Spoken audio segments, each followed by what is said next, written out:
Towards protecting the beautiful forest. This campaign is brought to you by BEFM 부산영어방송.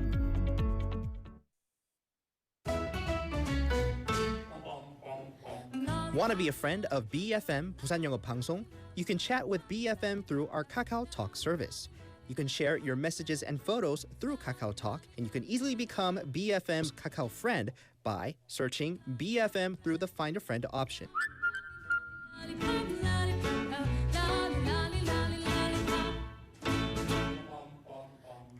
Come share and chat with us at BFM anytime, anywhere for free. Don't forget to add BFM 부산영어방송 to your Kakao friends list. Man, I haven't got a chance. I call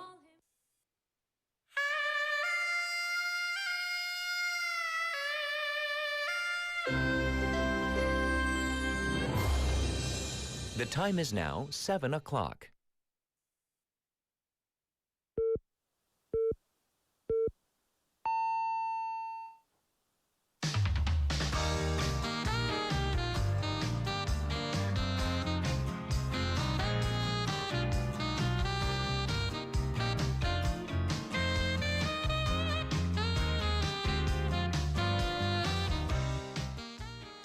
The whole coupon data leak scandal, this is a huge headache for everyone involved. And initially, it did seem like Coupang was trying to downplay the seriousness of the breach. But the Ministry of Science and ICT yesterday announced findings from a joint public-private investigation. So the country's delivery address list page was accessed more than 148 million times, resulting in the leak of names, phone numbers, and street addresses. And by the way, that is just the tip of the iceberg. So the central figure was allegedly a former developer who had worked on Coupang's user authentication system. So while he was there, or they were there, they obtained a signing key, and that key was later used to forge what investigators refer to as an electronic access badge. Basically, access to user accounts without going through the normal login process. Mind you, this is from the biggest e-commerce platform in the country. So I don't know if it bothers you, but it definitely bothers me. I'm Catherine. This is Morning Wave in Busan on Wednesday, February 11th on BEFM 부산영어방송.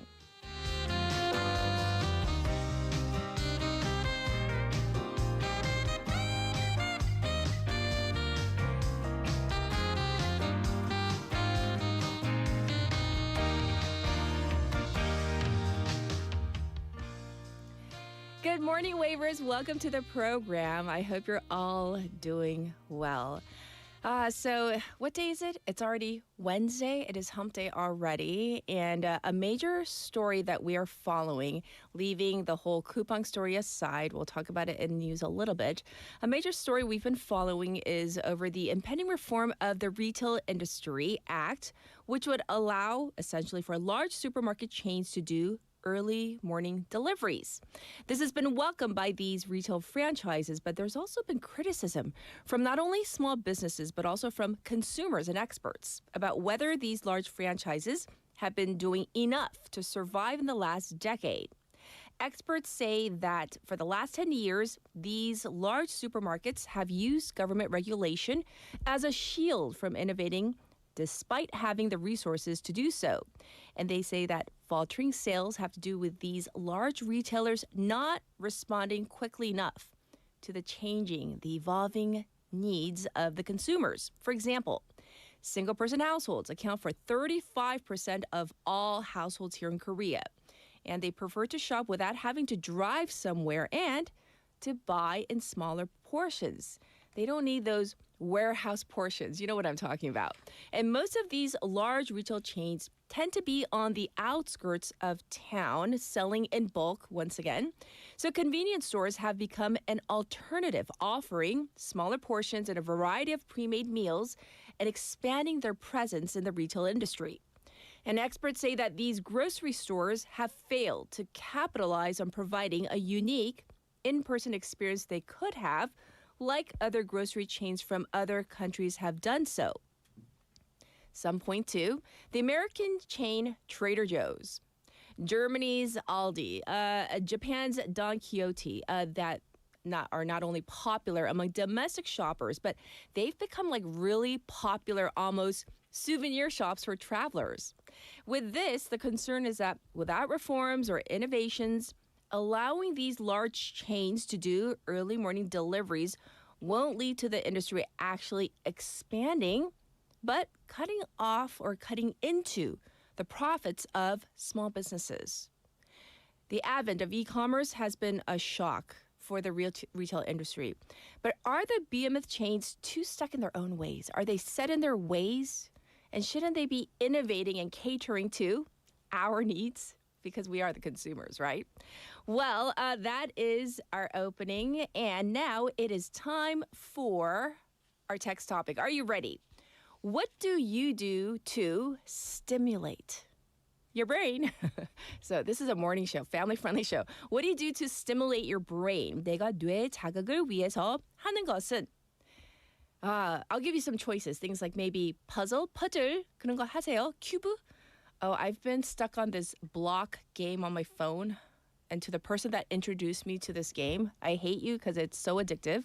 But I always tell myself, it's for preventing dementia.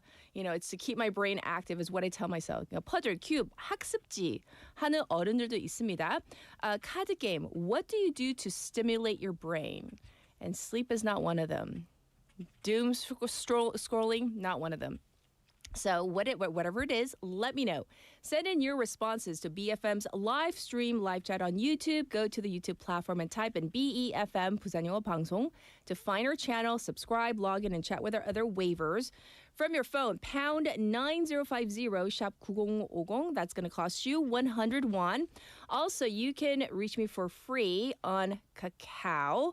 And yes, it's very easy to do. Find our account first. BEFM, 부산영어방송. Enter that. And then add us as a friend first. And then you can send your messages and photos too. The ways you can tune into Morning Wave in Busan on the radio here in Busan, 90.5 or 103.3 FM. We are streaming live right now on YouTube. If you haven't tried us out that way, it's a fun way to join in. And you can check us out on the BFM app or 팟빵 app as well. So here's the lineup for today. We have the usual corners, everyday daily corners. Now in Busan with Chien. Haley's coming in hour number 1 for top stories and hour number 2 for Wa글와글 tea time. We also have Han coming in for now and next. In hour number 2, Jennifer with work in progress. Our special interview today. You know, we have change on the horizon for the U.S. Federal Reserve. Kevin Warsh, what will his Federal Reserve look like? This is really important because not only does it affect the U.S., it affects the whole entire world. So we're going to find out in hour number 2 with our expert. And I'll be back with news overview.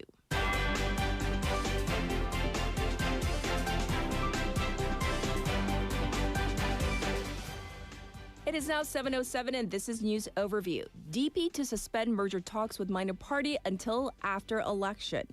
The ruling Democratic Party has decided to suspend merger discussions with the minor Rebuilding Korea Party until after the local elections, said its chair, Jung Jung-nae, yesterday.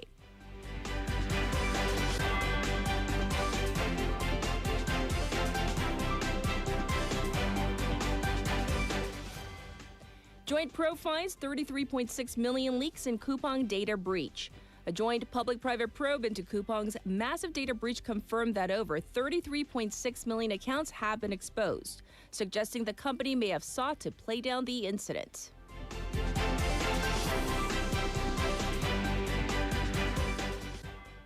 President criticizes parliament for legislative lag. President Lee Jae-myung yesterday criticized the National Assembly for its slow legislative pace, saying that this is hampering the country's response to rapid global changes.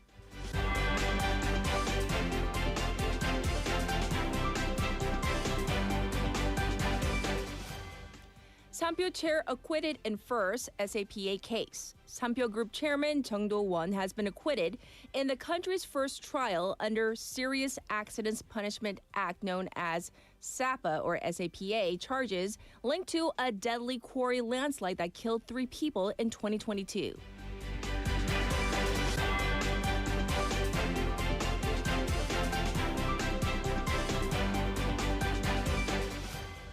Japanese minister visits U.S. as Trump reportedly furious over delayed investments. U.S. President Donald Trump has reportedly expressed strong dissatisfaction over Tokyo's delay in U.S.-bound investments as Japan's trade minister Ryosei Akazawa is set to visit the U.S. this week. And this was News Overview.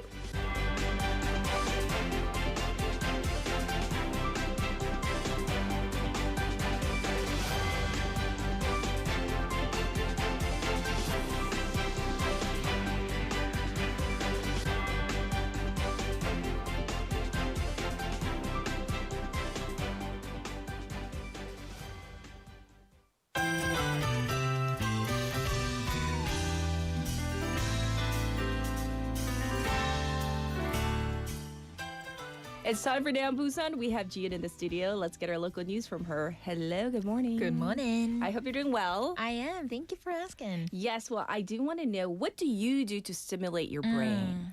I've heard that actually intense exercise Oh, is also helpful to refresh your brain okay. and to stimulate. Ah. But also, I do prescription with. Are you left-handed or right-handed, by the way? I am right-handed. I am as well. So Uh-huh. I do prescription with my left hand. You Handwriting. right? Yes, Handwriting? yes. Oh.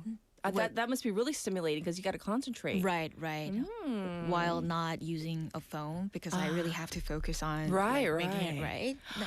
And it's quite fun. Really? Okay, Yes, okay. you should Well, definitely try it. yeah, I feel so like, my brain is being underused because, like, I do, the online block puzzle thing that's really popular these days. And I have Everywhere. to admit, in my family, I do have the high score. And then I do lots of we're so into real tactile board games and stuff like that among our family members. So we do that really, really actually frequently. All together. Oh, that's so yeah, I know. sweet. We do it all the time. It's a family thing. But anyhow, we're going to jump into our local news. Yes. I hear that Busan is launching a new support system for international students. So let's hear about this.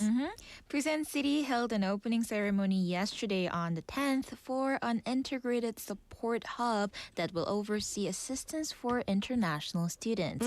The event officially marks a shift from university by university programs to a unified system where the city, universities, and related institutions work together to support international students. Right. So what kind of programs or announcements were made during the event? During the ceremony, the city announced the One Team Busan vision in preparation for an era of 30,000 international students. 11 organizations across employment, medical care, finance, and visa services signed agreements promising full-cycle support from students' arrival in Korea to employment and long-term settlement. So what can students actually expect from these types of services now? Key areas of integrated support include helping students open bank accounts using foreign passports and providing financial counseling, offering medical cost discounts and multilingual medical consultation, identifying internship demand, building an employment database, and operating social integration programs to help students settle in the region. And this is much needed because it's always difficult to acclimate to a new Right. culture and country. Exactly. All right, for students who may not be fluent in Korean, is the system prepared for that as well? Absolutely. 4 professional counselors fluent in major student languages, including English, Chinese, Vietnamese, and Russian, will be stationed at the hub full-time. And the Yes. hub is located on the 2nd floor of the National Pension Service Busan building. All right, so thank you for letting us know about this. Well, a major new road in Busan is finally open. So I'm very curious about how the traffic looked on the very first morning. Yes, it was the first day of the opening of the Mandok-Sentum Deep Underground Urban Expressway yesterday on the 10th. A vehicle carrying reporters entered the road at Sentum IC at exactly 8 a.m. during rush hour and arrived at Mandok IC 8 minutes later at 8:08. Good news, yes. Before the Deep Underground Road opened, drivers heading from Suyang Riverside Road to Mandokdaero had to pass through some of Busan's worst congestion points, including the Yeonsan intersection and Mandok Tunnel, which usually took 40 to 50 minutes. Wow, so that is a dramatic time difference. It really Absolutely. could change people's daily commuting patterns. Indeed. And also from Mandok IC, it took about 20 minutes to reach Kimhae International Airport, meaning the trip from Haeundae to the airport could be completed in around 30 minutes. Busan City expects that once traffic volume increases, it will take about 10 to 15 minutes to pass through the deep underground section itself. And how did citizens react to the new road on its very first day? So some drivers welcomed the much shorter travel time and smoother conditions near Sentam IC, but others raised concerns. There were visibility issues inside the tunnel because of the dust, and residents near Mandok noted bottleneck congestion on connecting roads. Several citizens also expressed disappointment about the Chungang IC design, saying they only learned after opening that it allows travel in the Mandok direction only, limiting convenience for routes they had expected to use. I see. So I guess kind of a mixed bag of reactions. Well, let's move on to this. There was also this youth-focused policy event in Busan yesterday. So tell us about it. Busan City held a youth communication event titled Answering Youth Questions with Policy yesterday on the 10th under the name Youth G-Zone Talk to You. The program included the announcement of the 2026 Youth Policy Implementation Plan, introductions to real cases of youth participation in policy, and an open talk session where Busan Mayor Park Kyung-jun and young people can speak freely. Yeah, so it sounds like the city is trying to move from talking about youth issues to actually putting serious structure and funding behind them. Exactly. This year, in particular, the Youth G-Zone plan allocates a total budget of 462.2 billion won across 104 projects. The number of youth-friendly companies will be expanded to 120. By linking the city's Youth Employment Leap Support Fund with the Ministry of Employment and Labor's Youth Job Leap Incentive Program, long-term employment incentives of up to 5.8 million won over 2 years will be provided. I see. Thanks for letting us know about this youth policy event. There's also this joint move by education and police authorities going on here in Busan. What's going on? That's right. The Busan Metropolitan Office of Education and the Busan Police Agency are strengthening their cooperation system to crack down on a recent surge in proxy purchase or so-called no-show scams in which criminals impersonate public institutions. Yes. During the winter break, there has been a series of crimes in which suspects pose as schools or other educational institutions and request businesses to make proxy purchases of goods, prompting calls for heightened caution among citizens and vendors. Yeah, so damage sounds like it must have been extensive. So how are they approaching the situation? Police say that since last December, no-show scams impersonating schools have occurred frequently, with many high-value cases involving damages of more than 50 million won. The suspects first gather information about private contracts involving public institutions, then approach targets while pretending to be school administrators or school staff. They typically claim that urgent proxy purchases are needed. So specifically, how are they responding to all of this? The Busan Office of Education, with the cooperation of the online shopping platform S2B School Market, which is commonly used for school procurement, Yes. has sent warning text messages to around 15,000 local businesses. Wow. It has also posted cautionary pop-up notice on its internal work portal and distributed crime prevention leaflets. I see. Well, I hope that no one falls victim to this. Thank you for all the local news. We'll check in with you tomorrow. Thank you, Jian. Thank you. All right, I'll be back with your traffic and weather.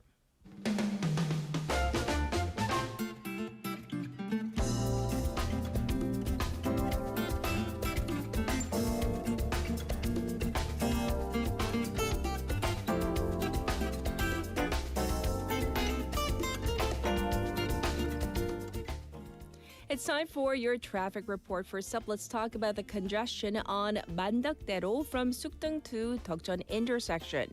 It is backed up on the Dongso overpass from Bumnaegor ramp to Kaegum. There's traffic on 중앙대로 from 소정천 to 부곡 intersection. It's also slow moving on Luno Samsung대로 from Myeongji Underpass to Shino Bridge. Currently, it is 3 degrees here in Busan. Under clear skies, it's going to go all the way up to 12 today. Busan City is under a special dry weather report. Across the nation, it looks cloudy, but hopefully it's going to clear up by the afternoon. Rain or snow in Jeju, parts of the capital area, Gangwon, Gyeongbuk, and Jeollab. A fairly warm day with the daytime highs going up to maybe even 12 degrees, depending on where you are. This was your traffic and weather.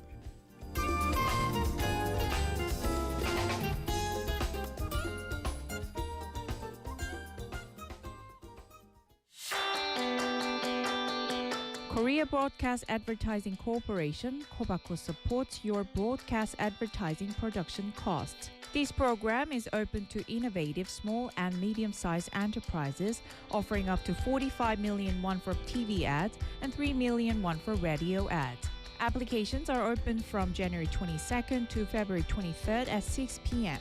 For more details, visit the KOBACO website.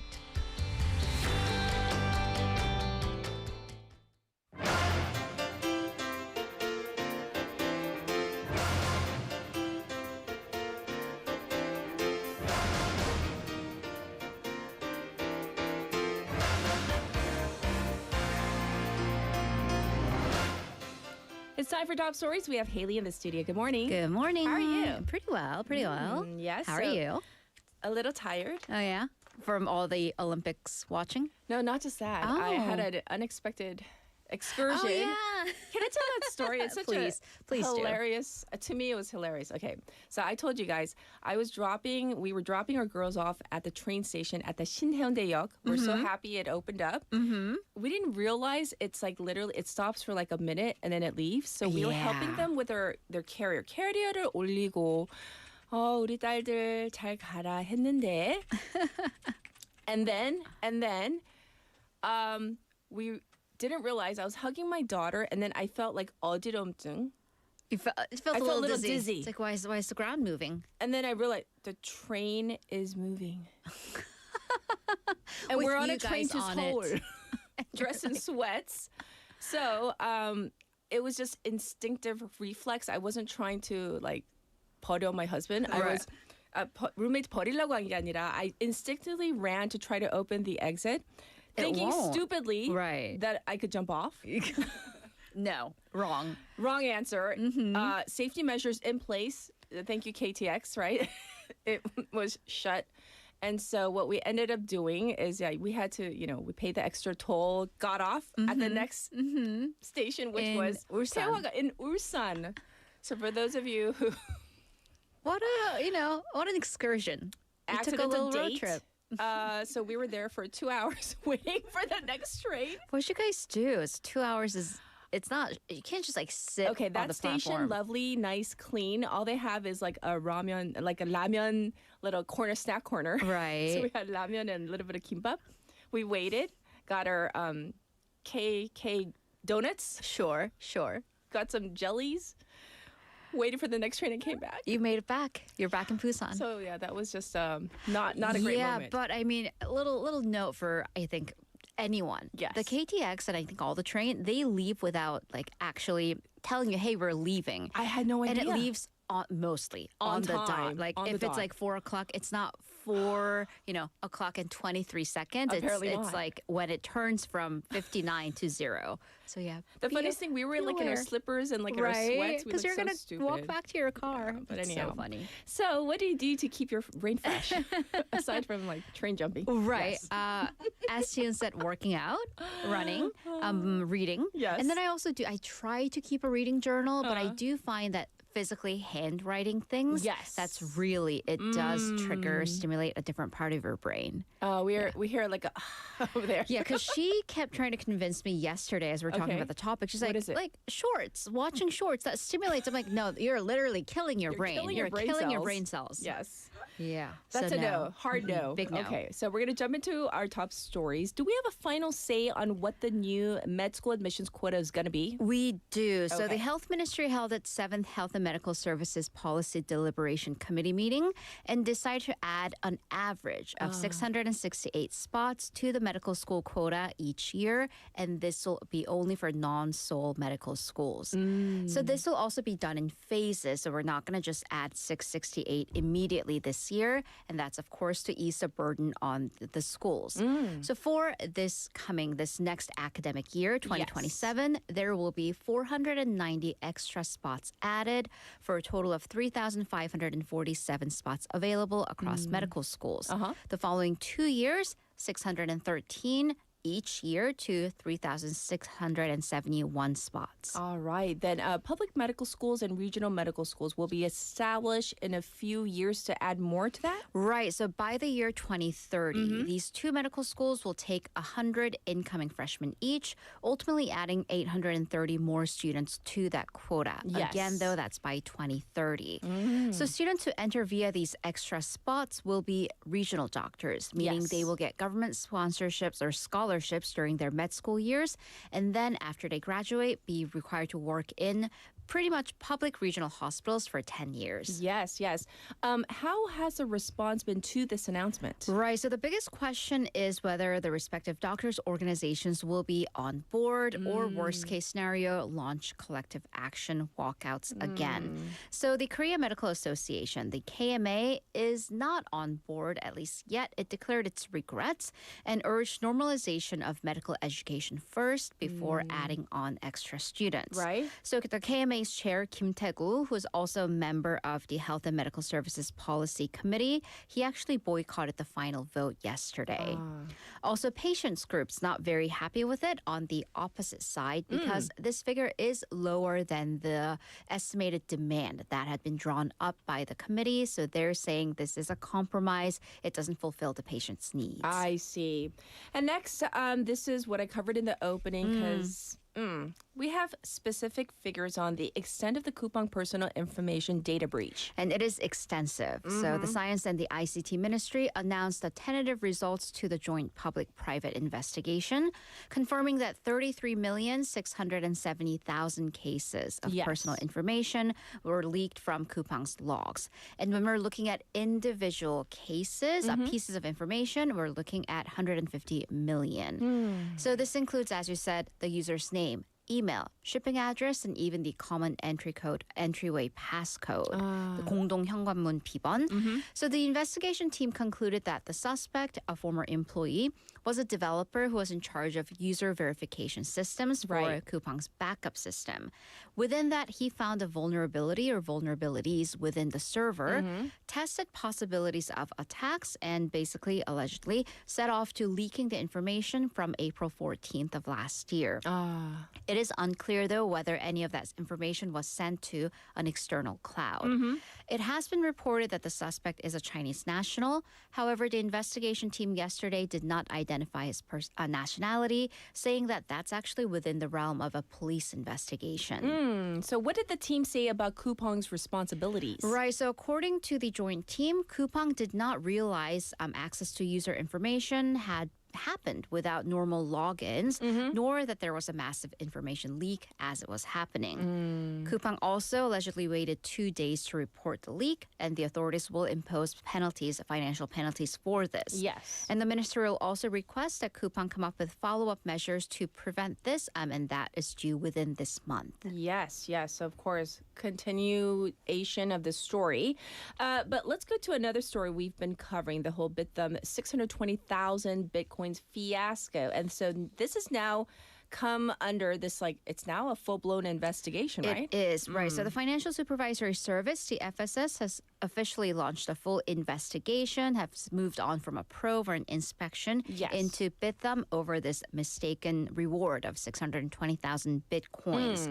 The FSS has notified the company of the investigation on Monday and launched investigation yesterday. So that comes 3 days after the incident. Right. So a bit of background, if you're just catching up, an employee at Bithumb accidentally entered 620,000 Bitcoins instead of won.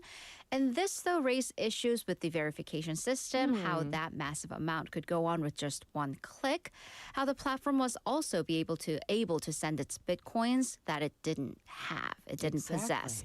An official from the FSS said that they will look at this case very seriously and will respond sternly to any acts that can damage market order. So what will the inspection and now an investigation focus on? Right. So this issue of so-called ghost assets, how you are able to send out the bitcoins that you did not physically possess. Right. Because these centralized exchanges, so Bithumb and others, they do keep crypto coins that their customers have deposited into their own wallet.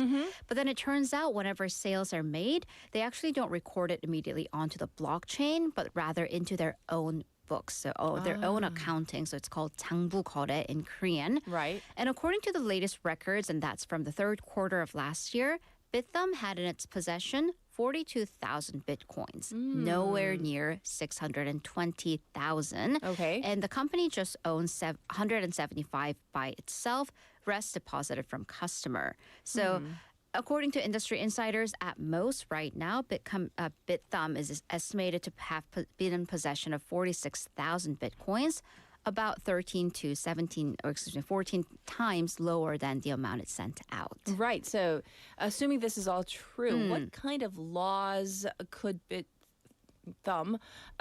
maybe allegedly be in violation of? Right, and because it is cryptocurrency, very much regulations catching up with the industry. Yes. But the one that we're looking at is the Cryptocurrency User Protection Act, which basically requires platforms to actually own the same type and amount of crypto that the customers have deposited. And this is tricky because, again, it is cryptocurrency, virtual currency. It doesn't come in the form of cash or anything tangible. So an official from the FSS said that this case could really shake up the very foundation of the credibility of the domestic crypto market, and therefore they will very carefully look into the structure as well as Bithumb's internal system. Yes, yes. And FSS chief Lee Chan-jin said that unless the so-called ghost coin issue is resolved, crypto cannot be included as a form of institutionalized currency. So this therefore presents a task that should be fixed and followed up in the legislative process as well. Right, so that's brewing into another big story as well. Let's move on to some international news. One top U.S. official is facing calls for resignation following the release of the Epstein files, because it's just like, it's like not an onion. ending. The layers just keep on coming off. And There's this more. is a familiar name in South Korea because we're Yes. talking about Commerce Secretary Howard Lutnick, aka the man in charge of Trump's tariff policy. Right. So prior to his role as the Commerce Secretary, however, Lutnick, billionaire. That's just what he was known for. He was the president and CEO of financial services firm Cantor Fitzgerald. Right. Again, very well-known, wealthy person. And because he was in the rich and famous within New York, he had a social relationship with Epstein. Right. And the newly released 3 million files, they suggest that his relationship with the deceased sex offender may have been closer than previously stated. Specifically, Lutnick in the emails discussed visiting Epstein's islands in 2021 with his family, wife and kids. And that year is important because this is 4 years after Epstein was convicted of procuring a minor for prostitution. So child pedophile, basically. The two are actually physically close because they were neighbors in Manhattan's posh Upper East Side. Yes. They also had correspondence about travel arrangements and political fundraising. So this, though, it directly goes against what Lutnick has said previously, where he claimed that he met for the first time Epstein back in 2005. He felt disgusted and never saw him again after that. Oh.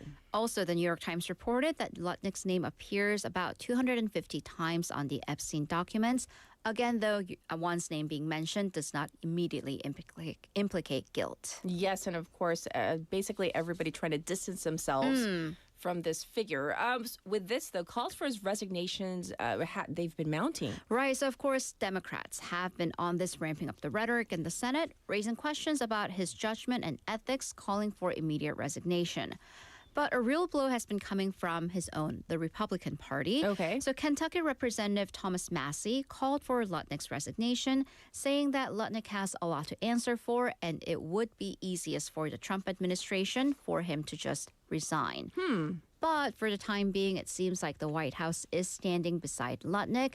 The White House issued a statement saying that the entire administration, including Secretary Lutnick and the Commerce Department, Yes. they're working on creating results for the U.S. or Americans. Right. But that situation has been really different from what's been happening in Europe, specifically the United Kingdom, where multiple high-profile resignations have already happened. Famously, formerly Prince Andrew lost that prince title. Yes. Also, another name that's been really making the waves is Peter Mandelson. He is Lord Peter Mandelson, actually. Yes. He was the British ambassador to the United States, lost his job because his name has been in the Epstein files. Right. Not only that, the Prime Minister's Chief of Staff, Morgan McSweeney, his name not in the files, but had to resign because he's the one who recommended Mendelsohn. So the wave, I'm just saying, the wave is that big. Even the Right. man who just recommended him is resigning, although he had nothing to do with the Epstein files. Even the Prime Minister himself, Sir Keir Starmer, is facing a lot of anger from within his own party and even calls to resign. Oh, goodness. Okay.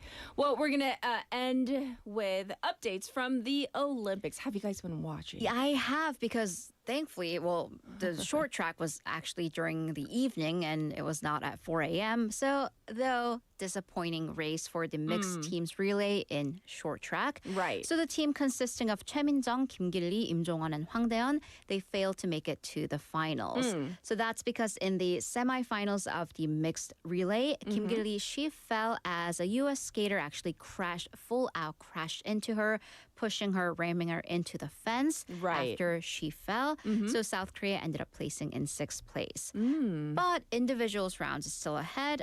Yesterday was the preliminaries for the women's 500 meter and men's 1,000 meter. Right. In the women's team, 최민정, Kim Gil-lee, and Lee So-yeon all made it on to the quarterfinals. Also in men's, Im Jong-won, Hwang Dae-hun, and Shin Dong-min on to the quarterfinals for men's 1,000 meter. Right. And then we're just coming off of the figure skating men's singles short program. And I Right. noticed that you had that on our TV. Cha Jun-won, he made a clean performance in the men's singles figure skating shorts, getting 92.72. Season best. He wasn't thrilled with that score, but he does advance onto the free skating round. Right. Although I'm looking at the final scoreboard because that has ended. Right. It is a jaw dropper with Ilya Malinin from the U.S. above everybody else with 108.16 points.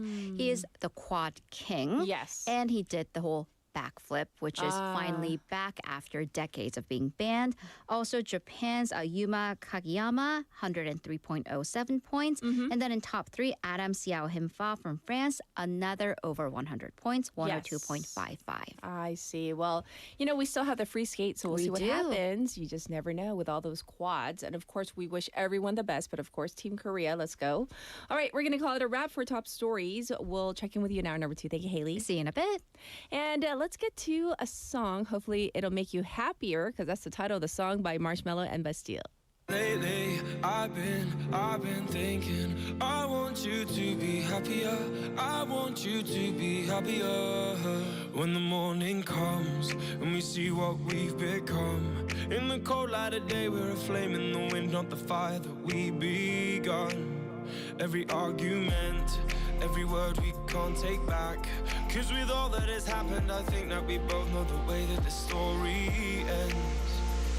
Then only for a minute, I want to change my mind. 'Cause this just don't feel right to me. I wanna raise your spirits. I want to see you smile. But no, that means I'll have to leave.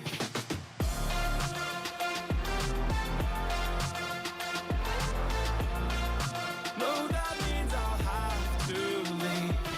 Lately, I've been thinking, I want you to be happier. I want you to be happier. When the evening falls and I'm left there with my thoughts, And the image of you being with someone else, well, it's eating me up inside. But we ran our course, we pretended we're okay. Now if we jump together, at least we can swim far away from the wreck we made. Then only for a minute, I want to change my mind, 'cause this just don't feel right to me. I wanna raise your spirits, I want to see you smile. No, that means I'll have to leave.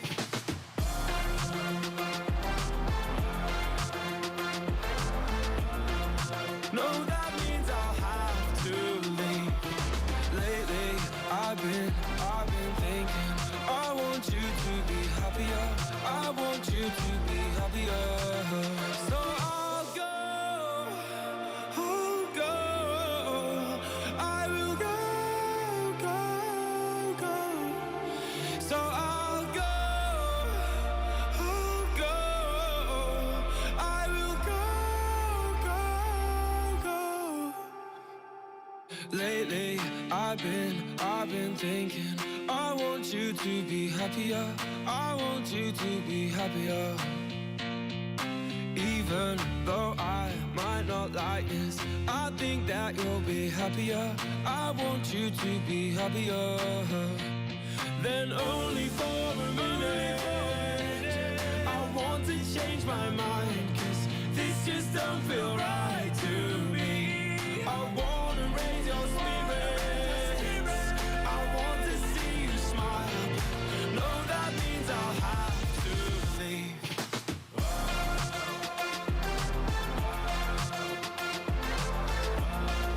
No, that means I'll have to leave.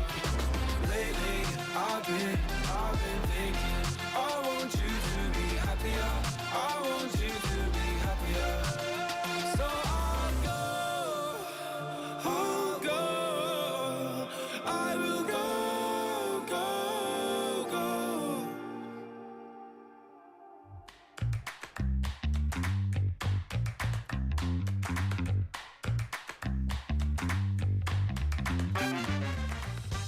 It is time for Now and Next with Han. Good morning. Good morning. How are you? I'm great. How are you? Good, good. Yeah, yes. yeah. Well, I want to ask you about our text topic. Uh-huh. What do you do to stimulate your brain? Okay. Because that's the sexiest part of our body, right? The brain. It is. It is. isn't It should be, right? So what do you do? I like to try memorizing random things. Ooh, like Rather- basic, like trivia? More like lines from movies. Oh, or okay. Well, right now I'm learning Japanese, so like new vocabulary. That has been a stimulator. You're like, Yeah. And I try to encourage my mother to like memorize little things too. I think getting into the habit of memorizing little things, I think that's helpful. good. Yeah. For a while, I printed out all the capitals of all the countries. Uh-huh. And mind you, we're all adults in our family, basically now, almost. Well, Yeah. the last one's almost an adult. Uh-huh. And I handed out the list, and it was a few pages long. And then they were all looking at me like, what is this? And I was like, memorize.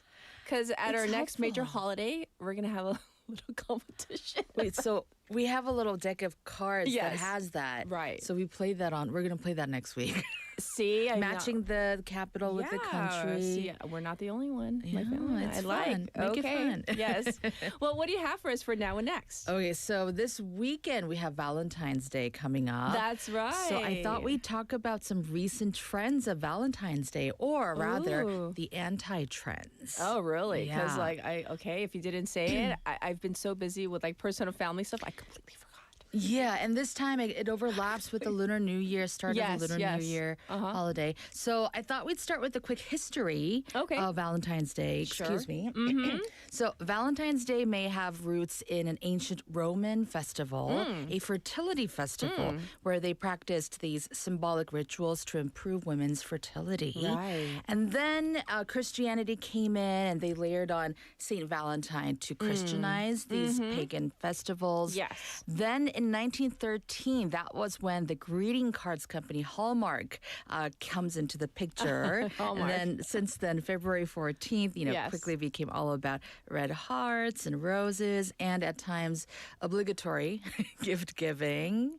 It is so obligatory in my house. Like if I don't have something from my roommate Okay. come Valentine's Day, I always say, "Oh, you don't have to do anything, honey." But that's code for it better come. You better be ready. Bring it. Because Yes. do you also prepare something for your roommate then? Like a hat? Okay. It's true. It's so one way. It's so one way. I feel so bad now, but yeah. But that is the tradition. In the States, it's okay. Of course, it goes both ways with whomever, right? Your significant other. Yes. However, I it's a little bit more on the guy side. Let's admit it, right? Yeah, It's a little bit more yeah. on, And I think a lot of the gentlemen out there enjoy it too, right, gentlemen, listeners? Is Tommy not here? Okay. We always want to get input from the married men out there. And it seems, I mean, if you think about it, around this time of the Yes. year, Valentine's Day, it does spill over to like many different corners of Right, pop culture. right. So we've got, the romantic comedy movies geared towards this season.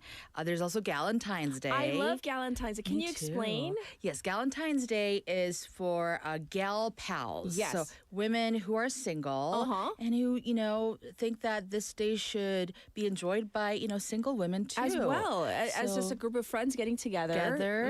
Giving each other gifts, Love having it. a nice dinner. Right, Why right. not? There's also pink drinks that yum. are come out this time of the year, matching pajamas, gifts for pets, all of it. So Wow, okay. it is highly commercialized. Yes. But somehow along the way, the meaning has gotten a bit diluted. Yeah. okay. So this week on Now and Next, let's get into Valentine's Day trends. What trends people are keeping, which ones they're ditching, what it looks like in 2026. Okay. It seems like there's a general movement of wanting to reframe this day. So making it less about romantic obligation. Oh, yeah. More of an intentional choice. I like that idea. Yeah. Okay, so Let's what do you start have? with fashion. Oh, the fashion. What do you Now, have? Catherine, Yes. what is your stance on wearing heart patterns? Oh, I am okay Yes. with that. Yeah. Maybe not in public. Oh, okay. More for the. In the home. Yeah. I like heart anything. Me too. I like hearts. I mean, when I go into a stationery store, my hands will always reach for the I love hearts. heart-shaped Yeah, things yeah. first. Yeah, Definitely. Yeah. Okay. But for years, heart prints were considered sort of cheesy. Yeah, Okay, I'm a little cheesy. childish, Uh-huh. too on the nose. But it seems like suddenly hearts are everywhere. So I've been seeing them on social media, on the street, at Fashion Week photos. So we've been seeing heart print dresses. True. Recently, there seems to be a jumper with a big heart pattern that's gone viral, Yes. and belts with heart buckles. You name it. And the vibe now, it's not so much about being ironic; it's confidence. Oh, I like. Yeah, because in 2026, maximalism is back. Oh, so it's no longer minimalism. Yeah, we're over that. This Okay. time it's all about, self-expression and maximalism. And that has influenced the resurgence of bold heart patterns. Ooh. Now, listeners, how do we feel about this? I'm curious. What's your stance on 네, 우리 웨이버님들 하트 yeah. 패턴 자신 있게 나가서 입을 수 있는지 집에서는 I think at home a lot of people are okay with it. I But think you know so. the hard thing that's so true. My daughter, she bought me a new blush, Yeah. and it was in the shape of a heart. I was like, oh, it's so cute. So It It is. is. It's so like pink and cute. Yes. And I love pink these days. I'm embracing a lot of pink I love color pink. too. Yeah. Oh, you look, by the way, with the red and the pink. Thank you. Thank Nice. you very much. I yeah. like. 우리 또 피디님이 뭐라 하시네요. 같이 입어줄 사람이 없어서 안 입을 거예요. 이라고. Interesting. Yeah. I guess so. If you have a buddy wearing it with you. But you can have a gal pal wearing it with you. Exactly. 싫대요. Pidim, I'll wear it with you. Let's go all out. I want in on that as well.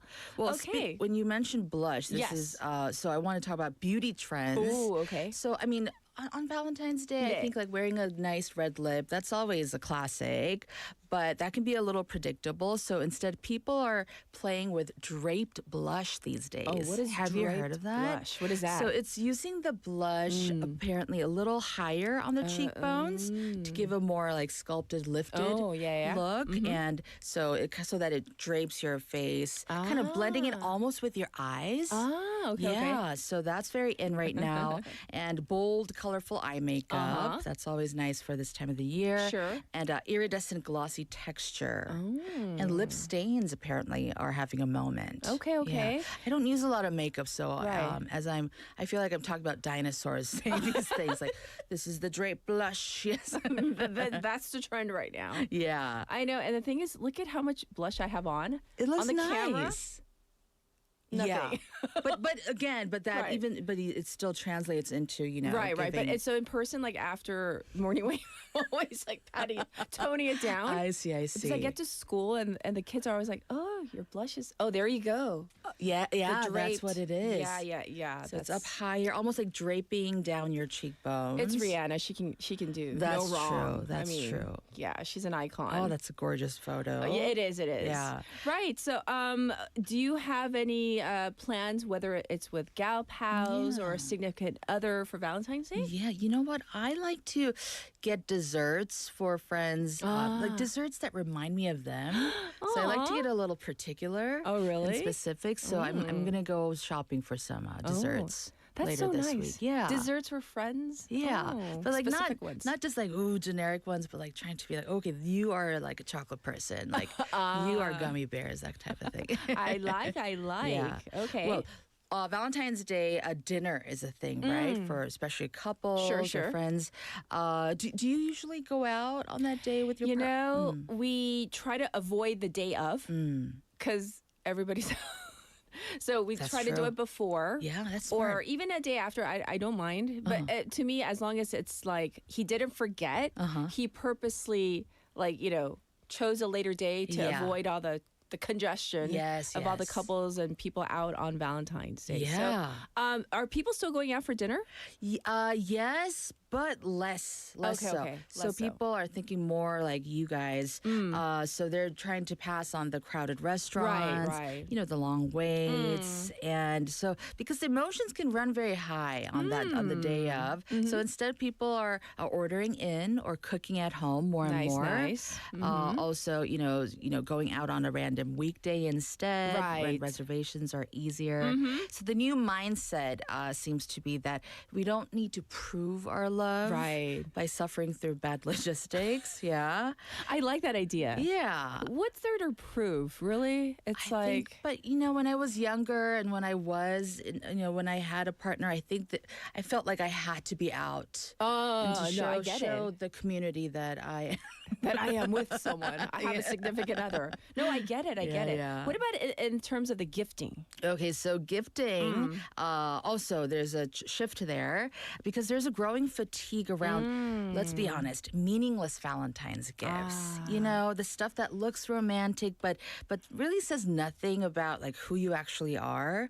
Such as? Okay, if you do love these things, it's personal to you. No personal diss. Yeah, Okay. but like stuffed animals holding hearts, I sometimes get them and like, okay, that's gonna It's cute for Yeah. like a day.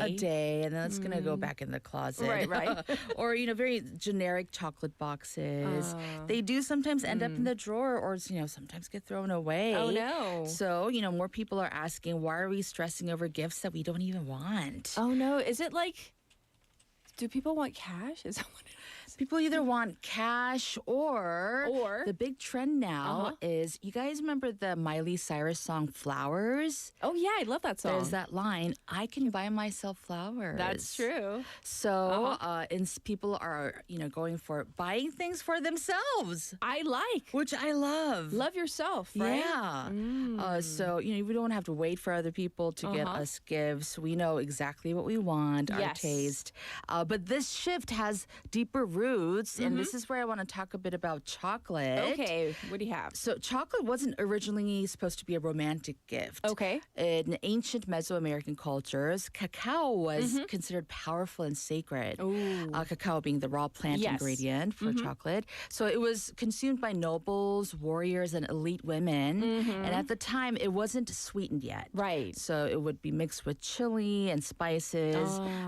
Cacao for women symbolized vitality. harmony and sensual Ooh. energy. Ooh. So it wasn't about pleasing anyone. It was about like sustaining I like that oneself. idea. And then later in European courts, chocolate became a more private ritual. Yes. So even Marie Antoinette, she famously drank chocolate in the mornings. Oh, nice. Yeah, very nice. decadent. So we do have to wrap up in a nutshell. What would you like to leave our waivers with today, Han? So, even for people who are single, Yes. you don't have to do anything. I think the thing is, let's do what we want to do.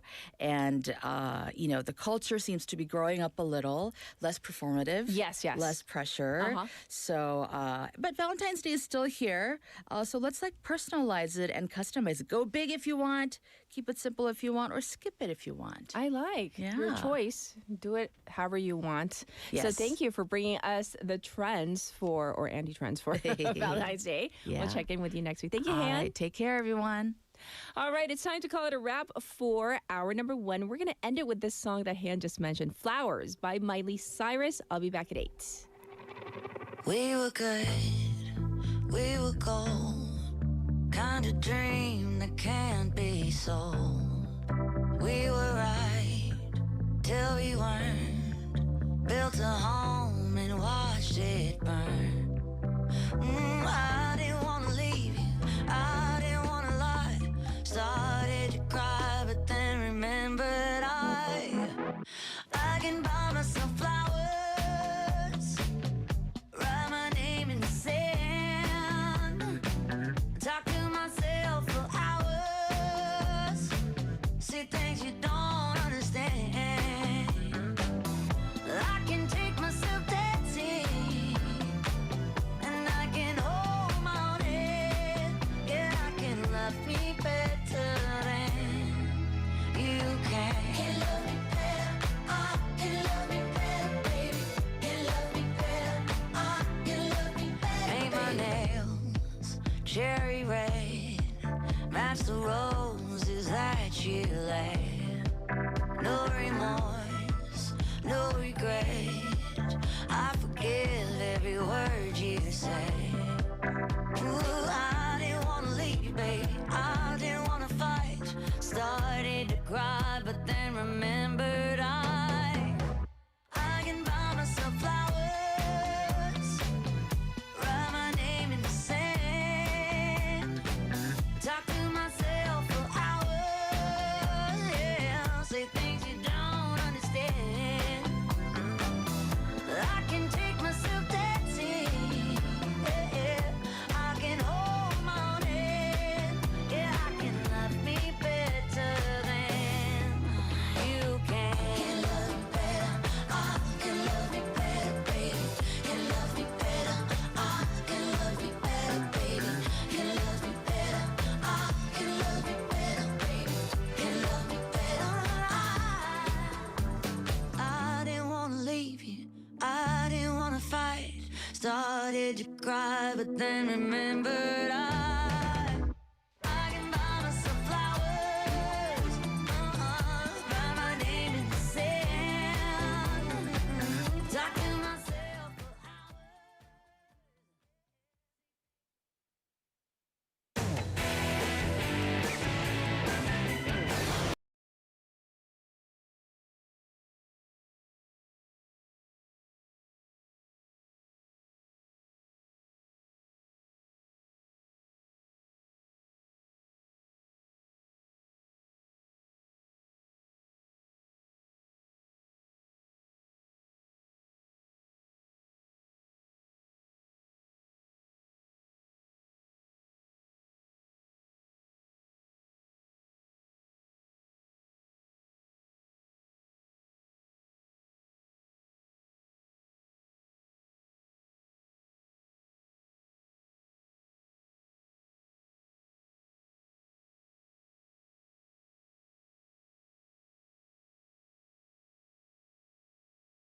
위기에 처해 있습니다.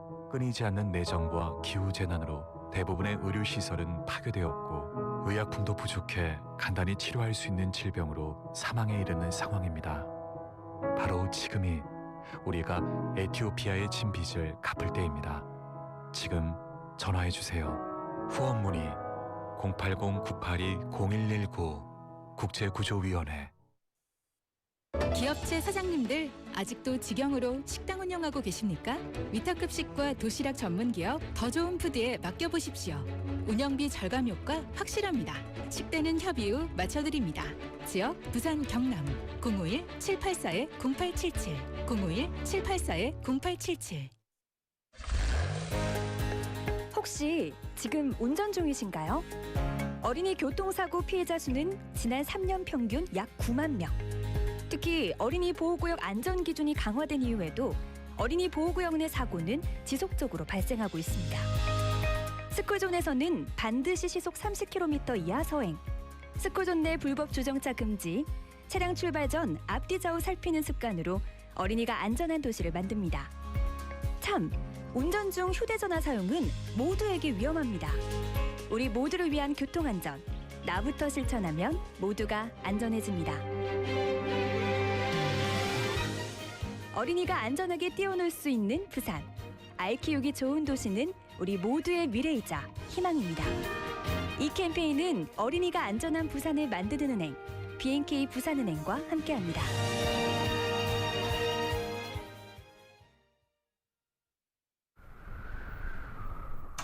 Brr! It's freezing outside. Let's crank up the heat. Wait, you don't have to. Lowering the temperature by just 2 degrees can save a lot of energy. 2 degrees? That small change really matters? You'd be surprised. If 10% of Korean households lower their heating by just 2 degrees, the effects are like planting about 350,000 trees a year. That's magical. Then I'll just bundle up instead. Smart move. Try wearing some thermal underwear or warm socks. Plus, when you go out, don't turn the heater off completely. Set it to away mode or 외출 mode. That way, it uses less fuel than turning it off and reheating the whole place later. Turn down the heat, but not your warmth. This campaign is brought to you by BEFM, Busan 영어방송.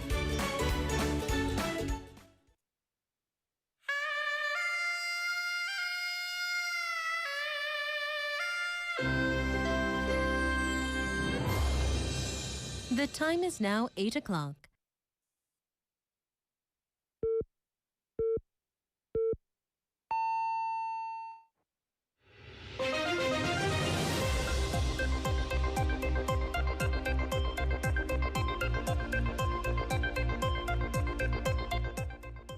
Welcome back. This is Spotlight News at 8 o'clock. DP to suspend merger talks with minor party until after election. The ruling Democratic Party has decided to suspend merger discussions with the minor Rebuilding Korea Party until after the local elections, said its chair Chung Chung-nae yesterday. Following a closed-door Supreme Council meeting, Chung acknowledged the concerns raised from within and outside the party over the proposed merger and said he heavily accepts the calls to stop causing further confusion with such talks. The party will form a merger preparation committee and propose that the minor party also follow suit with discussions to continue after the June 3rd local elections.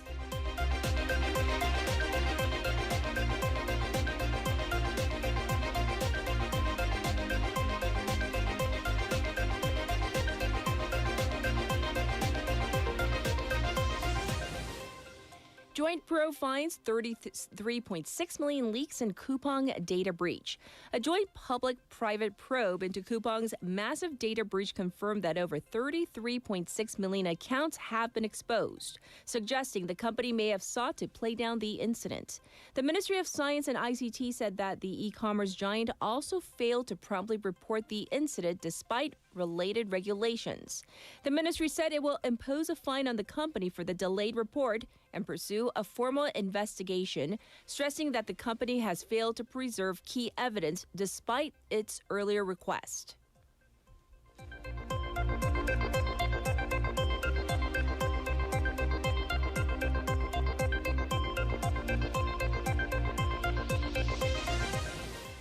President criticizes parliament for legislative lag. President Lee Jae-myung yesterday criticized the National Assembly for its slow legislative pace, saying that this is hampering the country's response to rapid global changes. Speaking during a cabinet meeting at Cheongwade yesterday, He called on the parties to join forces and push reforms, along with the government, to more proactively persuade the National Assembly to expedite legislative procedures. He also called for a prompt handling of perjury cases at parliamentary hearings in order for the National Assembly to do its job.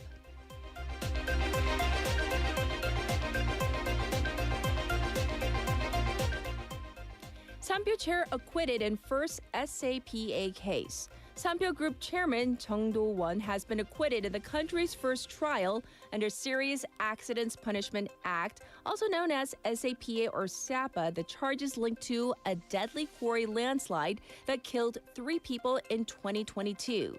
The Ujeongbu District Court found the chairman, former CEO Lee Jong-shin, and the construction company itself not guilty as persons or parties in a position to effectively carry out duties under the SAPA as argued by the prosecution.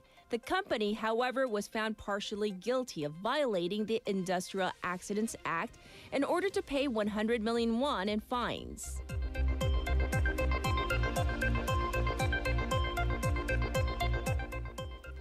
Japanese minister visits U.S. as Trump reportedly furious over delayed investments. U.S. President Donald Trump has reportedly expressed strong dissatisfaction over Tokyo's delay in U.S.-bound investments, as Japan's trade minister Ryosei Akazawa is set to visit the U.S. this week. President Trump's dissatisfaction stems from Japan's failure to fulfill the $550 billion investment pledge, as the target date for the agreement was initially set for the end of January, but postponed to the end of this month. President Trump has reportedly accused Japan of intentionally delaying negotiations. Minister Akazawa will hold talks with U.S. Commerce Secretary Howard Lutnick during his 3-day visit. And this was Spotlight News.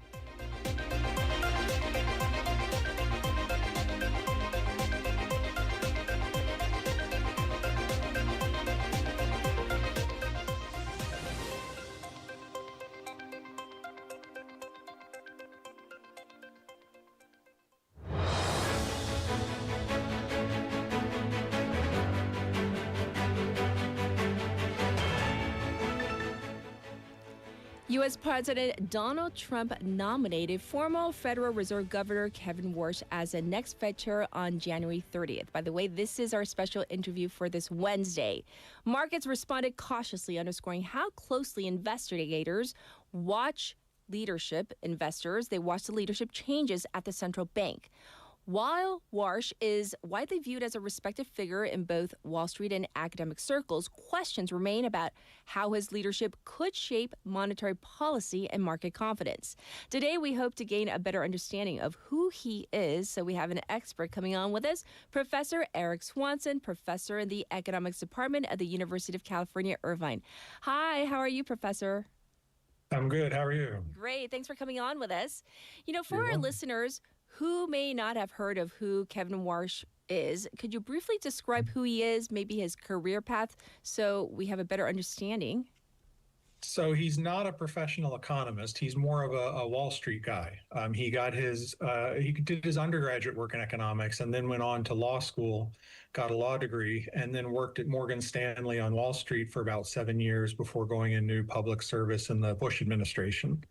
He did spend some time at the Federal Reserve Board before, as you mentioned, as a governor at the Fed. Yes. So some people describe him as a hawkish. What does this exactly mean, and why might have he earned this reputation? So in monetary policy circles, they talk about hawks and doves. Hawks are people who are usually very concerned about inflation, and they like to set interest rates high to try to fight that inflation. Doves are like the other end of the scale. They're usually very worried about unemployment, and they like to set interest rates low to try to stimulate the economy and keep unemployment low. I see. So, President Trump said that he would never nominate someone who wanted to raise interest rates. How unusual is that kind of pressure on a Fed chair nominee, and what does it signal about maybe the future rate policy? So it's a little bit unusual in recent times. So most of the past presidents since about Ronald Reagan and Bill Clinton have not put a lot of pressure on the Fed chairs, and only Trump in recent years has. But if you go back before Ronald Reagan, back to Richard Nixon or Jimmy Carter, some of the ones before, they were known to put some pressure on Fed chairs, actually many presidents before that. And the historical record of that was not very good. Actually, when presidents often want interest rates to be low, just like Trump does now, they want to stimulate the economy. And then the cost of that is a year or two or three down the road, you usually end up with the economy running kind of hot. Businesses start to raise prices aggressively because the economy is running a little hot. And then you end up with inflation. And that's what happened in the 1970s. I see. Well, after his nomination was announced, markets responded cautiously. That's what the pundits are saying, with moves in assets like gold and Bitcoin. What do these early reactions tell us about how investors are interpreting his potential leadership? So markets are forward-looking, and they knew the short list of candidates for the Fed, and of the four candidates who are, I think, widely expected to be on Trump's short list, Kevin Warsh is regarded as the most hawkish of them. So, in other words, the most likely to bring interest rates up and inflation down. Which is actually a little bit surprising given that Trump clearly wants interest rates to be low. Right. But nevertheless, Warsh has a reputation historically for being more of a hawk. And so the markets reacted to that by driving the price of gold down a little bit. The dollar strengthened a little bit. These are typically reactions you would see when the market is less concerned about inflation. Right. So, when inflation concerns go down, the value of gold tends to go down, the dollar tends to go up. And that's what we saw after Warsh's nomination was announced. I see. Well, I hear that your research focuses on how Fed communication moves markets. So even before a new chair takes office, how much do expectations and messaging alone influence investor behavior? So expectations are very important nowadays in central banking and at the Fed in particular. If you go back, 20 or 30 or 40 years ago, the Fed used to be very secretive, and it would hardly say anything and then just raise interest rates, without even telling anybody, really. It would just kind of do it, and it would let the markets figure things out. The trend over the last 30 years has been to be a lot more proactive and sort of communicating to the markets, here's what we, the Fed, are thinking, here's where we think things are going. And so there's a lot of communication there ahead of time about what's going to happen to interest rates, where the Fed thinks the economy and inflation are going. So expectations are a very important part of that now. Yes, indeed. And beyond messaging, how important are things like trust and Federal, Reserve independence in keeping the markets calm, especially when there is very vocal and visible political pressure? So the Fed independence generally is very important. Most economists would say it's very important. If you look at all other advanced economies like Europe or Japan or Korea, they all have independent central banks. And it's regarded as necessary to keep inflation free of political pressures, to keep interest rates free of political pressures, and keep inflation low. So all the major economies have independent central banks. There are many emerging economies that do not. A good example is Turkey, where the president of Turkey, Erdogan, has a lot of influence over the Turkish central bank, and they've had inflation of 50, 60% per year for several years. So, I mean, that's sort of a very good example of how badly things can go if you don't have central bank independence. So it is regarded as very important. The Fed does have a lot of independence, despite, even though Trump has put lots of pressure on the Fed currently, the Fed has really done what it thinks is right, and we've not seen any bad economic outcomes coming from that. And so, the U.S. has very good institutions in place, and that will continue to be the case going forward. I see. And as we wrap up our discussion today, Professor, for lay people around the world watching all of this unfold, what is probably, in your opinion, the most important thing to watch out for as what the new Federal Reserve under Kevin Warsh might look like? Well, I mean, the most important thing to worry about would be, our interest rate's going to go too low, and will inflation pick up too much? So you have to keep a very close eye on that. I think the markets liked Kevin Warsh being chair because he does have credibility as an inflation-fighting hawk. He's somebody who historically has been very concerned about inflation. And so if inflation were to start to tick back up again, I think the markets have a lot of faith that he would be very quick to respond to that and fight it. And so I think that's something that the markets will certainly pay a lot of attention to. People around the world, people in the U.S. for sure are going to worry a lot about inflation, and they'll want to pay attention to that. Oh, well, thank you so much for schooling us, for giving us great information today as we look toward the new change with the new Kevin Warsh at the helm of the Federal Reserve. Thanks for joining us today, Professor. We appreciate it. Sure, you're welcome. Everybody, this was Professor Eric Swanson for a special interview. So we all know that the U.S. Federal Reserve is not important just for the United States, but yes, really does dictate what the economy around the world might look like as well. We'll continue to follow this story. And I'll be back with your updated traffic and weather. Good morning. Good morning. Good morning입니다. Good morning. 좋은 아침입니다. Morning wave in Busan. Morning wave in Busan. Morning wave in Busan. Major news, local buzz, and expert takes. It's all here on Morning Wave in Busan. Brighten up your morning commute with Morning Wave in Busan. Morning wave in Busan.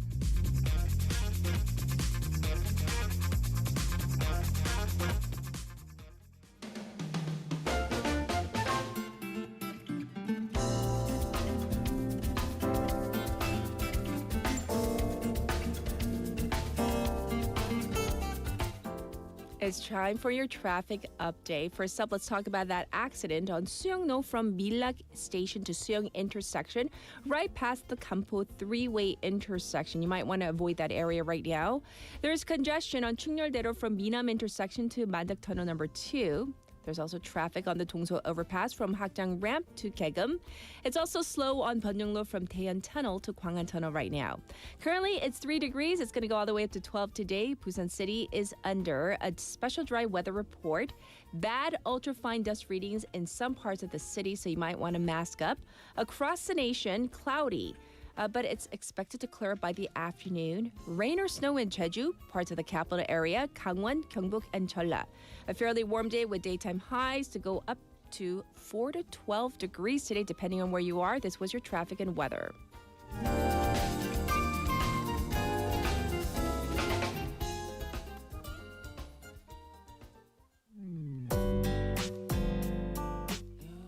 And this is 널 생각해 by One More Chance.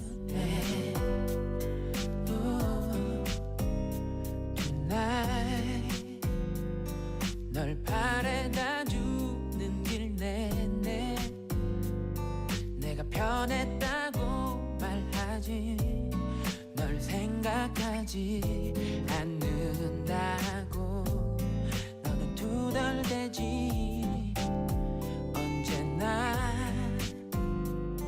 넌 사랑이 설레임이니 내겐 사랑은 익숙하면 떠올리는 그 시간을 따로 두진 않아 늘 널 생각해 그래 널 생각해 바쁜 하루의 순간 그 순간도 네가 보여 모두 보여줄 순 없지만 조금은 너도 느끼잖아 널 생각해 매일 널 생각해 잠이 들어 꿈꾸는 순간도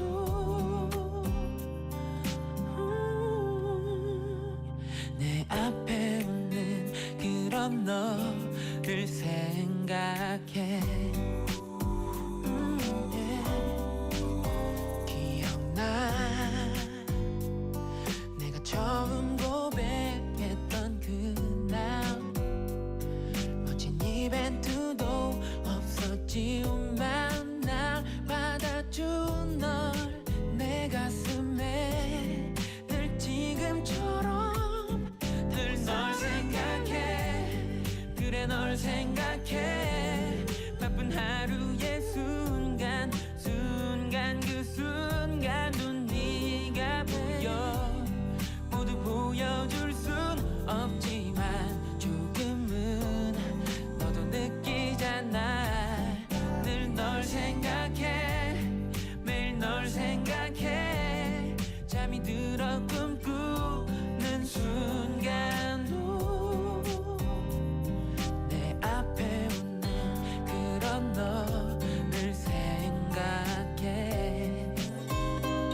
이 세상에서 가장 행복한 너를 내 앞에 웃는 그런 널 보며 I love you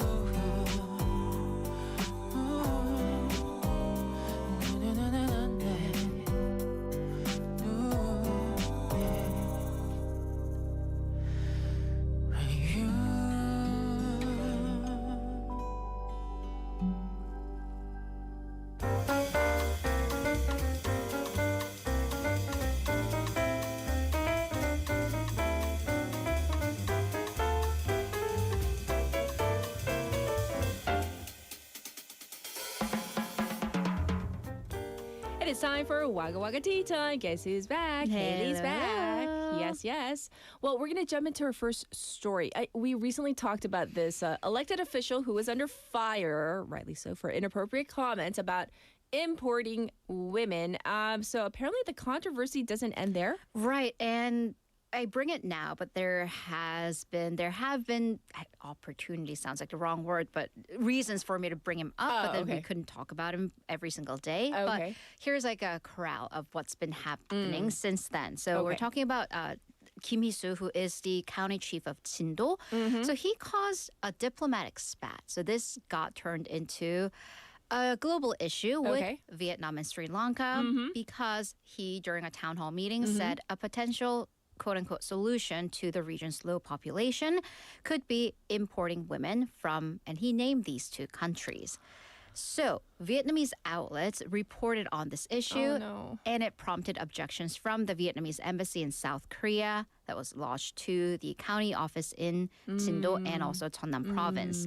The province quickly issued an apology to the people of Vietnam, the Vietnamese government, and the embassy over these inappropriate comments. Right. Kim himself also issued an apology. But a coalition of immigrant groups, women's rights activists, and human rights advocates actually held a rally yesterday in front of the county office protesting this, what they're calling blatantly discriminatory comments. Right. And so I hear that he's been expelled from the Democratic Party. Right. So earlier this week, the Democratic Party's Supreme Council meeting, they convened and unanimously agreed to basically kick him out of the party for discriminatory comments and causing this controversy. Yes. But then this also throws some unexpected issues in the upcoming local elections because Kim Hee-soo actually ran as an independent, and that's how he won, and that was on his fourth try of trying to become the county head. And then he joined the Democratic Party last year.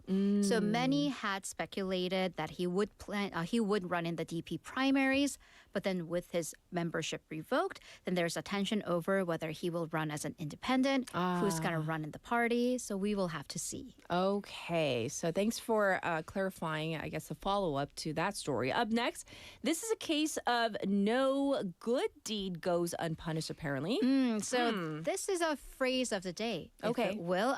Attempts to be helpful or kind, unfortunately, sometimes backfires. And this is such case, a teacher. He bought 2 apartments to board college kids for free, to basically have them be free dorms. He's been taxed over 10 million won. Oh, no. Because it is a home. It's 2 apartments. Right. So according to the tax authorities, Mr. Kim Chang-won, he's been charged 12.5 million won in comprehensive real estate taxes. He's a vice principal at a middle school in Incheon. So this teacher, who is an alumnus of Inha University, he wanted to help out his 후배, the younger students who are attending the school, who are also struggling financially, but are also from out of town and didn't have the money to pay for boarding.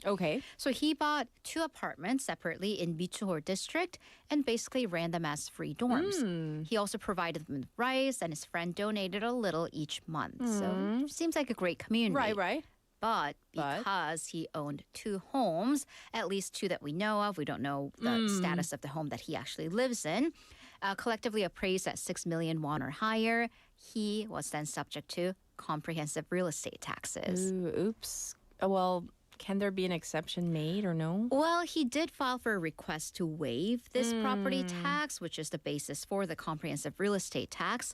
The tax authorities also, I mean, they are human. They Right. understand the situation. They tried, but it seemed that, issue of fairness, because if we give an exception to one person, then what about the others? So an exemption or exemption was never made. Okay. But it seems that, again, he's a vice principal. He's not, swimming in six-figure salaries, Right. presumably. So he says he actually had to make an overdraft. In Korean, what we call 마이너스 통장, to basically take out a short-term loan from his bank to pay that tax. So right now, he says he's torn over whether he can or should continue with this free dorm system because, number one, demand isn't as high as there used to be. Okay. And then, two, with the financial issues, and he says he has to get some new wallpaper and plumbing issues. So things are just mounting. Well, I know. we applaud the effort. Right. Yes. Okay. Moving on, some people may do, the cubes, Rubik's Cubes for fun and brain stimulation. And now there is a new world record for the fastest completion of a cube. And this is, of course, linked to our text topic today. It is. Do you actually do them? Do you do these Rubik's Cubes? I used to, and just tiny bit of bragging, my little one, she has the system down. She can do it very quickly, but not Ooh. this quick, right? Does she have a record? Not a What's- world record. okay, She has a household record, a family record. She's really good. She can complete it. I can't even complete all sides. I've yet to complete one. Yes. But a 3x3, the regular. usual, the regular one, under 3 seconds. Are they using just her hands? As opposed to I don't know. feet? Like all four?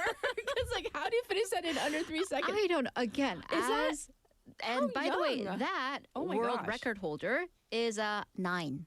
Wow, I feel so stupid. Yeah, well, Yes. I mean, you're talking. I've yet to complete one, and I am many times 9. So his record is 2.76 seconds to Oh be my specific. gosh. This is young Mr. Theodore Jair from Poland, 9 years old. Again, what? 2.76 Yes. seconds. So this local schoolboy, what is he? So 3rd grade. I He guess. became the first person ever to officially solve the puzzle in under 3 seconds. Love it. And this is recognized by the World Cube Association. And actually, that 3-second barrier has been like the hardest wall to break through. Kind of considered the limit of human ability. Okay. I don't know what it is, but kids consistently hold this record. Ah. The previous record was held by an 8-year-old Chinese boy, Swan Hezheng, who solved the puzzle in 3.05 seconds. Wow. But he was also 7. Oh my gosh. I mean, just dexterity issues aside. 7? Yeah. Okay. Yeah. Anyways, but you bring in, I mean, speaking of 2 hands, you bring in robots. See, that's what I was asking about the hands. There's a robot that can do it. There is a robot. We don't know how many hands the robot had, right. but created by researchers at Purdue University.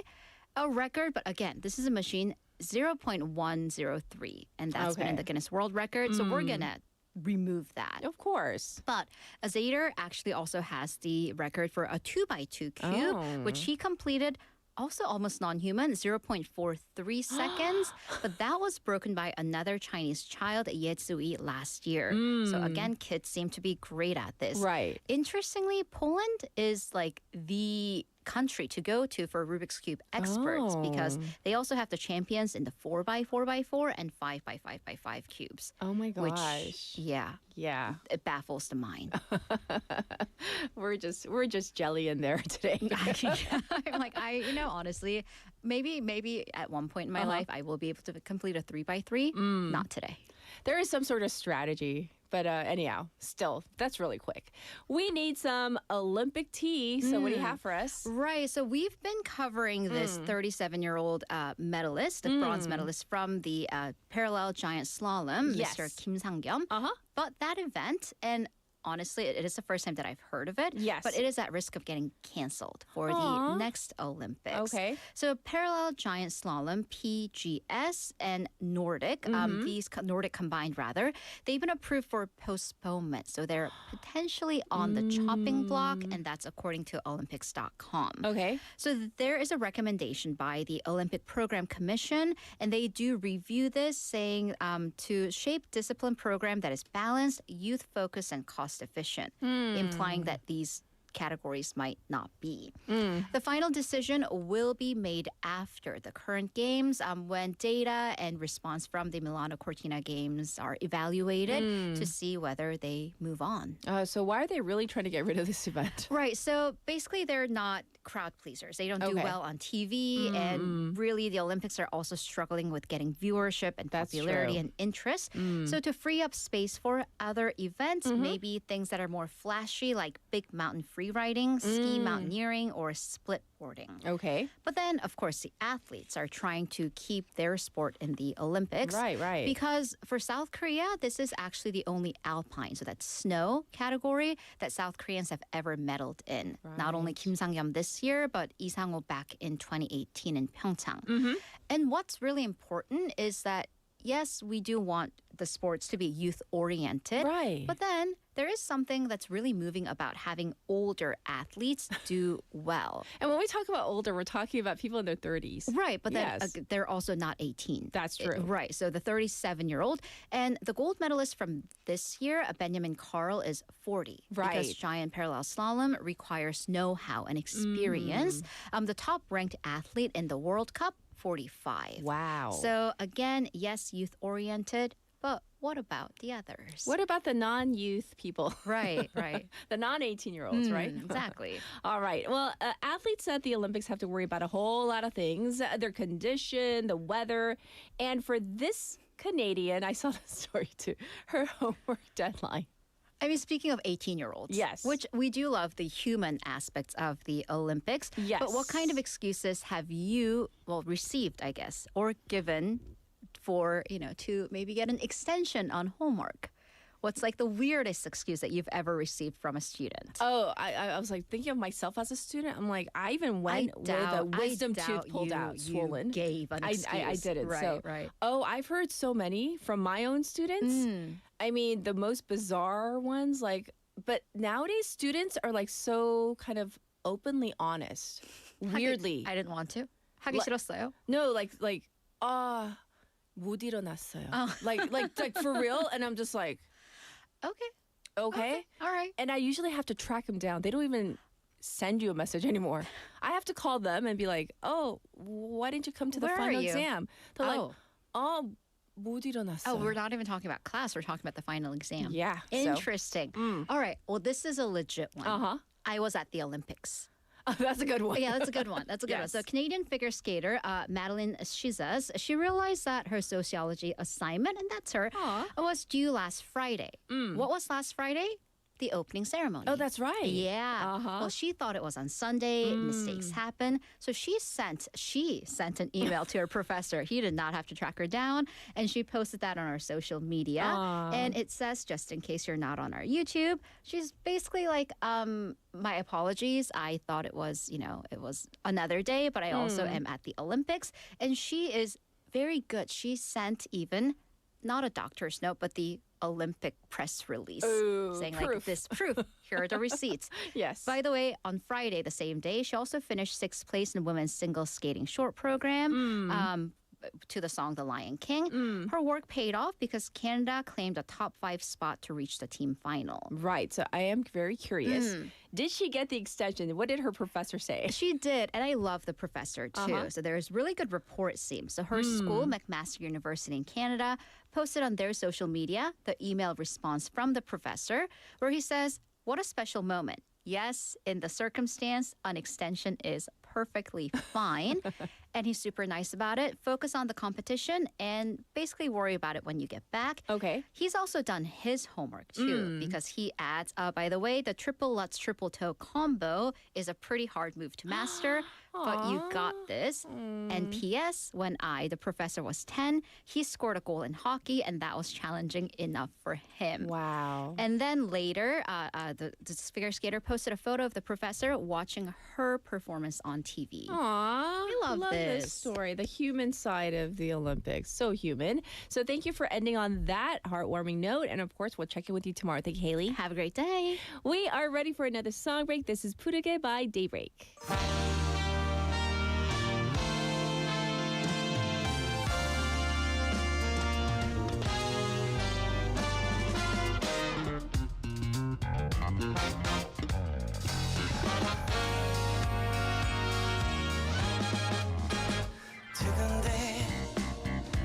너로 짙어진 이 여름이 짜릿해 너의 찬란한 미소 속에 잊고 싶은 건 다 잊어버리고 하고 싶은 건 다 할 수 있게 해 푸르른 나의 꿈결 같은 날들에 한가운데서 부르자 너와 나의 푸르른 노래 너와 내게 머물러 오래 어느 시간 속에 놓여 있어도 부르게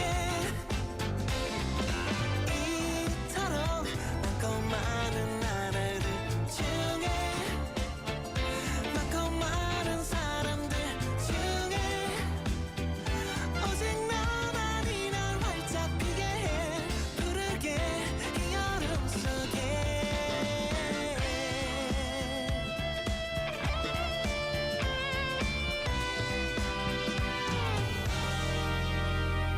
구겨진 나의 마음에 네가 보게 어져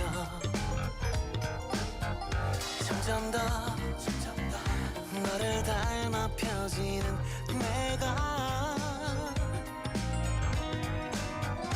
바람에 실려 훨훨 날아가게 파도에 맞서 숨 쉴 수 있게 해 푸르른 나의 꿈결 같은 날들에 한가운데서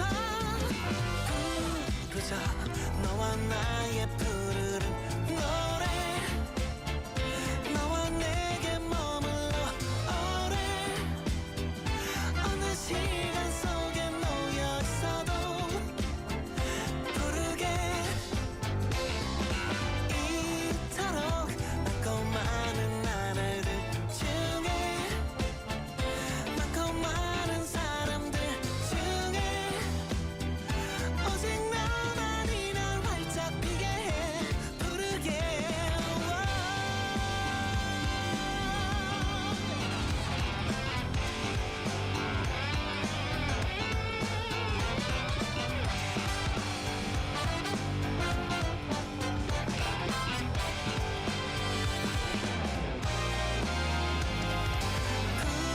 부르자 너와 나의 푸르른 노래 너와 내게 머물러 오래 어느 시간 속에 놓여 있어도 부르게 이토록 많고 많은 나날들 중에 많고 많은 사람들 중에 우린 이 순간에 함께 피어나 부르게 이 노래 부르게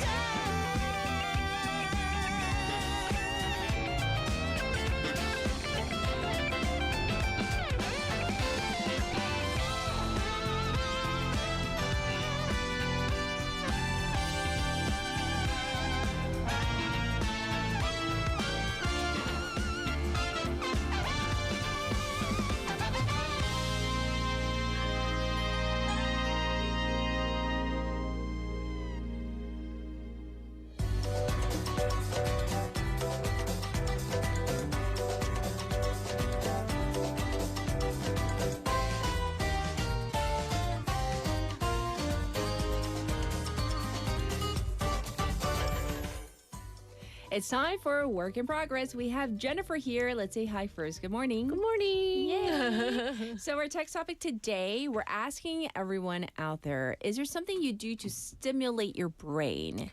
Such as some people are really into like crossword puzzles. Oh. Or they might be into any kind of cube whether it's, physically with your tactile, with your hands. And there's this like really fun game that I've been playing with my niece and What is nephew. it? Okay. It's like a block game, but you do it with your hands and there's like a pattern. You put it in the middle of the table. 근데 그거를 from your viewpoint, 그거를 블록을 맞춰야 돼요. So that stuff like that, I feel like it keeps me young, my brain young. Anything like that? I used to do that, like crossword puzzle, board games, and these things. But nowadays, not anymore. To be honest, I just go for a walk. That's to good too, refresh though. my mind. Right. Or eat a piece of chocolate cake. That's the best. What a good choice. Yeah. Well, thanks for sharing. And we're going to dive into our segment today. What do you have for us? Well, lately, many of us, myself included, have been wondering whether education still shapes career success today. Because elite universities, master's degrees, even PhDs, they used to carry enormous weight, especially in countries like Korea. That's true. But many people are starting to ask whether that influence still works the same way in 2026. This is a great question because I think it's a conundrum. It's a thing that many people are kind of, thinking about, struggling with, even maybe for their own children and whatnot, right? And it wouldn't be honest to say education no longer matters because it matters. Yes. Especially in Korea, it still Right. does. But the role it plays has clearly shifted. Oh, okay. So that sounds pretty fair, but to look back on it doesn't seem to function in the way it used to, right? Yeah, not anymore. In the past, academic background worked as a strong signal. A prestigious university degree or an advanced degree often stood in for potential, discipline, and ability. Yes. It helped employers make their decisions quickly in very competitive environments. So it almost, I don't want to say shortcut, but kind of like a shortcut? Yeah, Yes. kind of. Right. Years ago, especially in Korea, that shortcut often led to better job opportunities or safer promotion, faster, But it reduced uncertainty for companies and for individuals. Right, but what about these days? I mean, do those shortcuts really, exist? Do they even last? It doesn't. Today, education may help at the point of entry, to be fair, but it rarely explains long-term performance or growth. So I'm thinking, especially once everybody they start to work together. Yeah. So after a few years, what matters more is how someone thinks, communicates, and adapts. Credentials fade into the background, and in the lived experience, the real hands-on experience takes over. Yeah, so it does seem that Korea is kind of experiencing this shift very clearly right now. Yeah. Today, having a master's degree or even a PhD is no longer rare in Korea. I mean, as you know, there's so many highly educated people here in Yes. Korea. Yeah. For some people, further education isn't only about academic interest. It's also a way to stay in motion when employment is delayed. Because it's hard to get a job these days, right? It so is. It so is. And so education as a way to maybe avoid standing still. Yeah. I would say that. But that creates a new reality. Okay. When advanced degrees become common, they stop functioning as clear differentiators. Okay, and then expectations, they might rise instead. Oh, yeah. Rise big time. Yeah, they do. Employers increasingly ask how academic knowledge translates into real work. That's true. How someone collaborates, how they make decisions in uncertain situations. Yes. So the degree alone is definitely not enough. Because the expectations also go up as you have a higher degree, right? Yeah. In fact, higher education now comes with a strong need for explanation. Right. People are expected to show what they did with that time. Yes, and I think this is particularly true with these maybe even outside highly specialized fields. Yeah. In some fields like medicine or research-heavy roles, advanced degrees remain essential still. Yes. Yeah. But across many other industries, they no longer guarantee competitiveness. Right, and apparently this is not just here in South Korea, it's elsewhere. Yeah. elsewhere. Not at all. In Europe, many places in Europe, especially in Europe, this shift started much earlier. So actually, you lived in Europe for a while, didn't you? Yeah, I have. So living there really changed how I view education and career paths. Okay. For example, in Germany, vocational paths have long been respected. And in Norway, changing direction later in life has felt very natural. Oh, so different from what we're kind of used to here. I mean, things are changing, but not changing maybe as much, right? Not like dramatically. Okay. I felt that Germany leaned more on structured systems, while Norway placed more emphasis on flexibility and trust. So education didn't feel like a one-time decision. It felt more like something people could always go back, return to, or step away from. Very flexible. Okay. So, but it is a very different way of thinking about like careers in the long run, and the careers might include your educational career, right? Yeah. In both countries, success is not defined solely by university prestige. What matters more is contribution, reliability, and how you work with others, how you communicate. Because on paper, I have seen many applications, people applying for jobs. I've sat on many panels, and as a panelist, like, you can have the best, like, resume and like I did this and that, and I got this score on this test. Yeah. And then you ask some real life questions, and sometimes, not always, but sometimes the applicants, it's like a blank. Yeah. Because on paper it looks perfect. Yeah, what's on the paper and what you say, they don't really match. They don't align often. Yeah. Right. It is so true. Yeah. Well, in terms of this perspective, it does seem to be spreading globally, no? Very much so, much so. And interestingly, we've started to see small shifts in Korea as well. Okay. Over the past few years, specialized high schools called 특성화 고등학교 have started to receive more attention.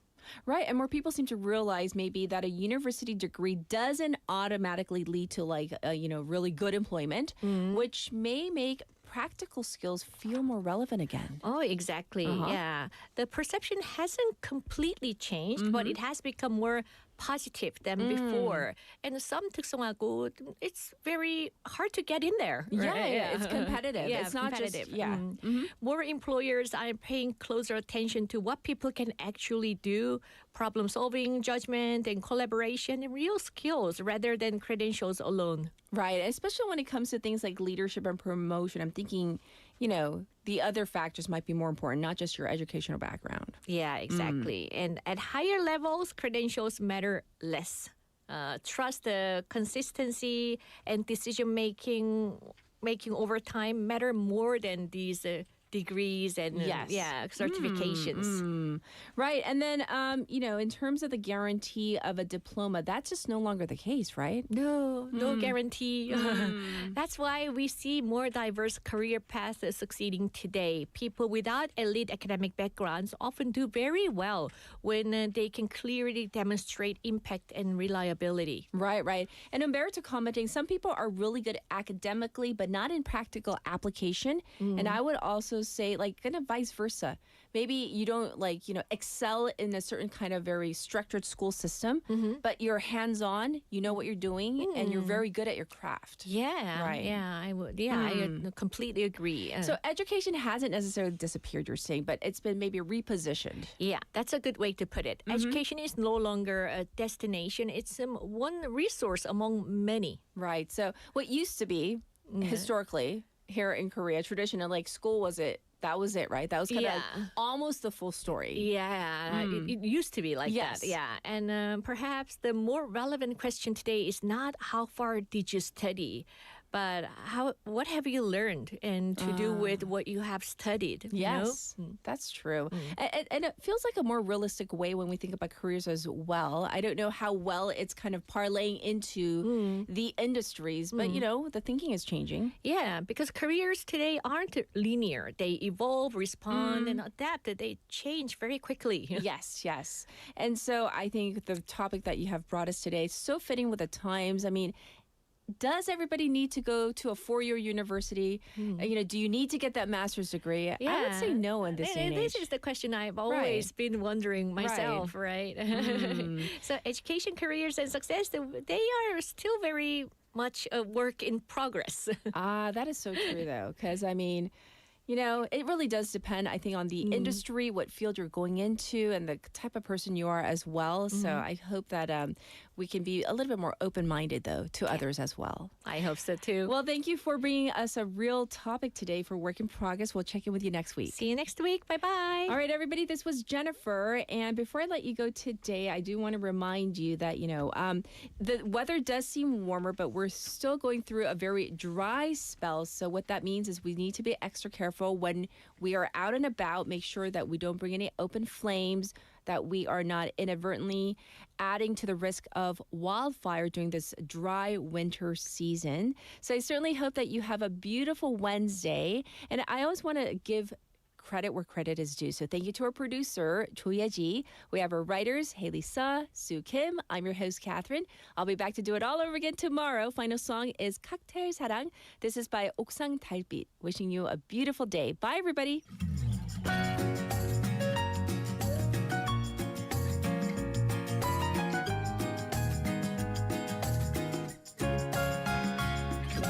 마음을 척한 날에 거리를 걸어보고 향기로운 칵테일에 취해도 보고 한편의 시가 있는 전시회장도 가고 밤새도록 그리움에 편지 쓰고파 모차르트 피아노 협주곡 21번 그 음악을 내 귓가에 속삭여주며 아침 햇살 눈부심에 나를 깨워줄 그런 연인이 내게 있으면 나는 아직 순수함을 느끼고 싶어 어느 작은 우체국 앞 계단에 앉아 우리 지하꽃 향기를 내게 안겨줄 그런 연인을 만나봤으면 마음을 척한 날에 거리를 걸어보고 향기로운 칵테일에 취해도 보고 한편의 시가 있는 전시회장도 가고 밤새도록 그리움에 편지 쓰고파 모차르트 피아노 협주곡 21번 그 음악을 내 귓가에 속삭여주며 아침 햇살 눈부심에 나를 깨워줄 그런 연인이 내게 있으면 나는 아직 순수함을 느끼고 싶어 어느 작은 우체국 앞 계단에 앉아 우리 지하꽃 향기를 내게 안겨줄 그런 연인을 만나봤으면